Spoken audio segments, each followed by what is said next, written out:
ബലാത്സംഗ കേസിൽ മുൻകൂർ ജാമ്യം തള്ളിയതോടെ തുടർച്ചയായി രണ്ടാം ദിവസവും നടൻ സിദ്ദിഖ് ഒളിവിൽ തന്നെ തുടരുകയാണ്.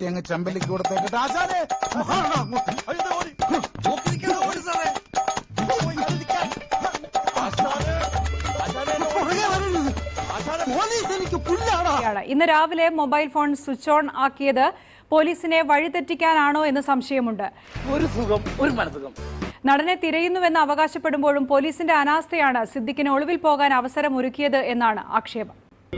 താങ്കൾ വിളിക്കുന്ന നമ്പർ ഇപ്പോൾ തിരക്കിലാണ്. ദയവായി അല്പസമയത്തിന് ശേഷം ശ്രമിക്കുക. മാഡം ഇങ്ങ ഇല്ല, മംഗലാപുരം പോയിരിക്ക്. ഓഹോ, ഇന്നിനി നീ മിണ്ടരുത്. ഇന്നത്തെ കോട്ട കഴിഞ്ഞു.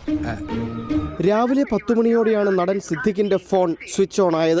ഇന്നലെ മുൻകൂർ ജാമ്യാപേക്ഷ തള്ളിയതിന് പിന്നാലെയാണ് ഫോൺ ഓഫ് ചെയ്ത് ഒളിവിൽ പോയത്. കീഴടങ്ങാനുള്ള നീക്കത്തിന്റെ ഭാഗമാണോ അതോ പോലീസിനെ വഴിതെറ്റിക്കാനാണോ എന്നും സംശയമേറുന്നു.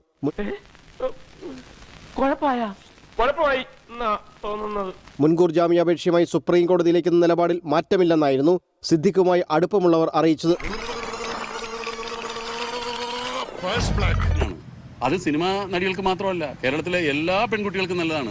എനിക്കെതിരെ ഒരാളൊരു ഉപദ്രവം ചെയ്താൽ ഞാൻ അയാളുടെ പേര് വെളിപ്പെടുത്തുന്ന ഒരു പെൺകുട്ടി തീരുമാനിക്കുന്നത് നല്ല കാര്യമാണ്. 20 കൊല്ലം കാത്തിരിക്കണമെന്നില്ല, അപ്പം അടിക്കണം കാരണം നോക്കി.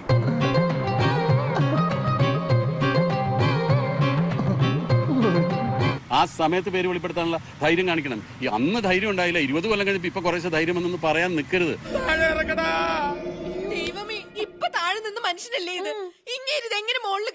ഇതാണ് പറയുന്നത്, കണ്ടെങ്ങിയിരിക്കുന്ന മണ്ടനെ കൊട്ടാരത്തിന്റെ മണ്ടയിൽ ഏറ്റുന്നതും പവാൻ. ഇതെങ്ങനെ കേറിയതല്ല, എന്നെ കേറ്റിയതാ. നാളെ എനിക്കെതിരെ ഒരു ആരോപണം ഉന്നയിച്ചാൽ എന്നെ അറസ്റ്റ് ചെയ്യാം. ഞാൻ കുറ്റവാളിയാണെന്ന് പോലീസിന് ബോധ്യപ്പെട്ടാൽ മതി. പോലീസ് ബോധ്യപ്പെട്ട് കോടതി റിമാൻഡ് ചെയ്യും. ഞാൻ കിടക്കേണ്ടി. ഇപ്പൊ പറയൂ, ആരാണ് നിങ്ങളെ ഉപദ്രവിച്ചത്? നമുക്കതിരെ ക്രിമിനൽ നടപടി എടുക്കേണ്ടതാണ്. ഇനി നമ്മൾ എന്ത് ചെയ്യുമല്ലയ്യ? നീ ഒന്നും ചെയ്യണ്ട. ഞാൻ പോകുന്നു. Bye bye. അയ്യോ.